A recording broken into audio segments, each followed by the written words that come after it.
Choisis la vie.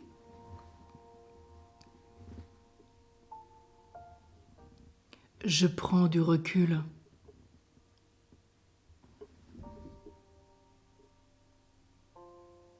Lorsque je souffre de me sentir incompris, c'est bien moi qui ressens cette souffrance et personne d'autre. Par ailleurs, l'autre, qui selon moi, ne m'aurait pas compris, n'est pas responsable de mon passé. Et c'est mon passé qui peut expliquer ma réaction d'aujourd'hui.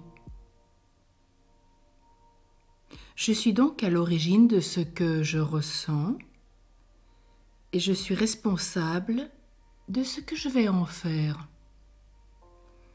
Par exemple, je ne dirai pas « telle personne me rend la vie impossible », mais plutôt « j'ai de la peine ou du ressentiment à cause de tel comportement. Qu'est-ce que cela me rappelle ?» Et je vais tout mettre en œuvre pour faire la clarté en moi. C'est le temps d'une relecture. Il nous faut prendre du recul, de la hauteur. Qui pourrait contempler ce lac rose complètement s'il n'avait pas pris de hauteur? Personne. Il en est de même dans notre vie. Prendre du recul, de la hauteur, pour mieux comprendre, discerner, faire la clarté en soi. Peut-être le temps d'une relecture dans l'accompagnement spirituel plus poussé, une confession mieux travaillée.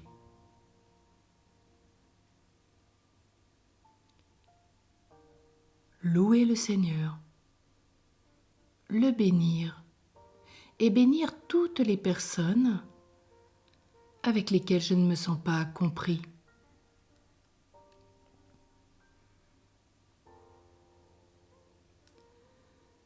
J'irai demander une explication franche peut-être à la personne, mais si elle est irréalisable, je comprendrai, j'accepterai, j'effectuerai un acte symbolique pour me libérer intérieurement. Ce pourrait être la rédaction d'une lettre que je n'enverrai pas, mais sur laquelle je noterai tous les comportements qui m'ont blessé pour les extirper de moi-même. Ne plus les ressasser, ne plus vouloir me venger, et bien discerner ce qui vient de moi et ce qui vient de cette personne. Mal commis, mal subi. C'est très important. Aujourd'hui, peut-être un petit exercice pratique. Par rapport à cette personne, prenons une situation. À gauche, je mets le mal que je commets par rapport à cette personne. Et à droite, le mal que je subis de cette personne. Et je peux en tirer des conclusions, discerner ce qui est de ma part, pardonner avec l'aide de Dieu. Ne plus ressasser, ne plus revenir sur ce passé. Parce que nous ne sommes pas faits pour le passé, ni pour l'avenir. La sainteté, c'est vivre l'acte présent, le ici, le maintenant. C'est maintenant que je vis ma sainteté. C'est maintenant que je la réalise en charité. Ce qui est passé est confié à la miséricorde, ce qui est de l'avenir ne m'appartient pas. Je ne sais même pas si dans 5 minutes je vivrai. Alors pourquoi me préoccuper de demain et implorer la miséricorde pour le passé? Et ensuite, quand je suis pardonnée par Dieu, je pardonne à mes frères et sœurs, je demande pardon et je ne ressasse plus le passé. Je suis pardonnée, c'est fini, je l'ai offert. Et à chaque fois j'ai la tentation de revenir sur cette situation, je l'offre de nouveau. Et je m'en débarrasse au plus vite. Et lorsque je me sens heurtée par une attitude ou une parole, au lieu de rester centrée sur moi, je pourrais tenter de me mettre à la place de l'autre. Pourquoi cette personne me dit telle chose? Pourquoi telle action sur moi?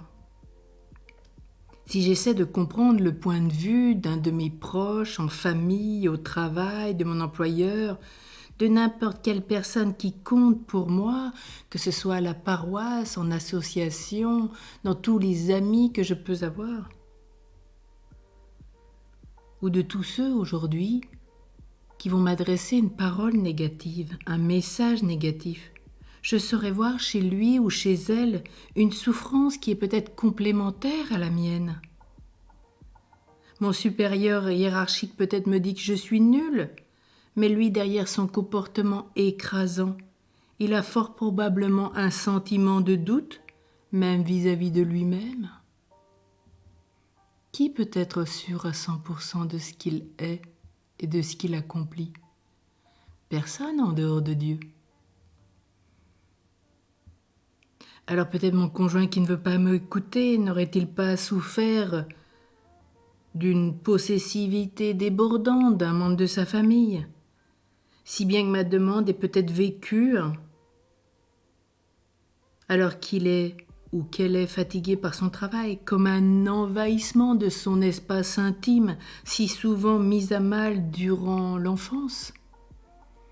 Nous savons que la plupart de nos blessures sont vécues dans le sein de notre mère, puis pendant les 6 premières années sur la Terre, nous disent les spécialistes. Après, nous ne faisons que reproduire des schémas. Bien sûr, il y a des événements extérieurs qui nous arrivent continuellement. Mais c'est ce schéma type qu'il faut travailler. 9 mois de préparation dans le sein de notre mère, si nous savons quelque chose. Et puis, 6 mois sur Terre. 6 ans, sur Terre. Revisitez, prenez de la hauteur par rapport à cette période et peut-être qu'on vous proposera des temps de prière spécifiques pour visiter non seulement les 9 mois dans le sein de votre mère et les 6 années sur cette terre, peut-être par un chemin de guérison particulier.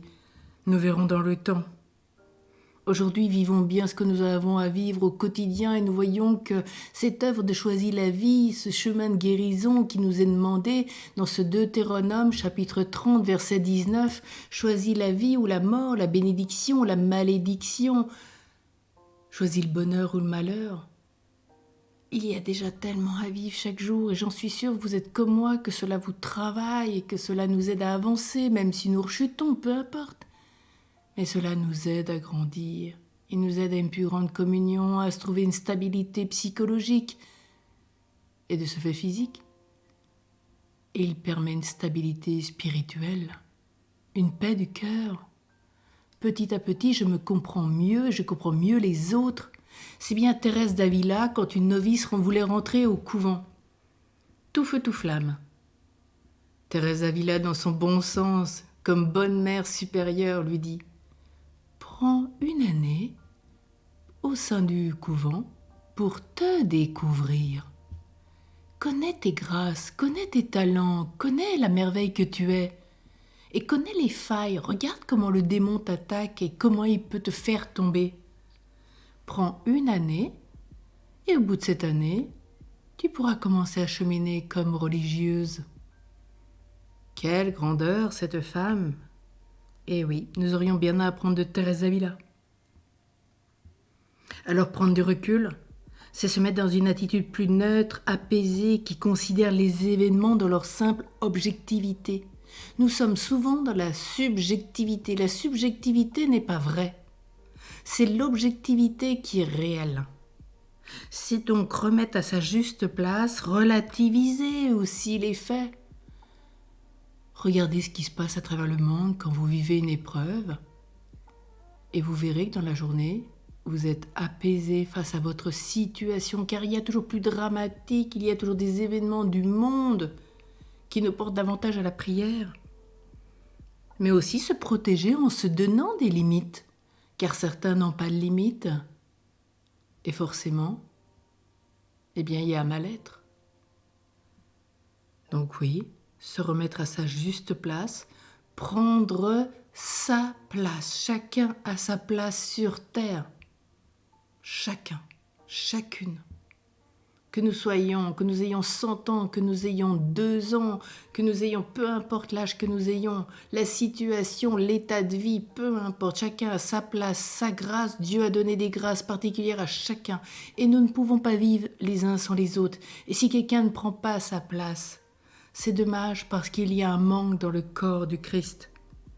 Alors à chacun de nous, mettons-nous bien à notre place, tenons bien notre place, relativisons, prenant du recul. Et comme dira saint Paul, prenez de la hauteur. Vous irez mieux et le monde ira mieux.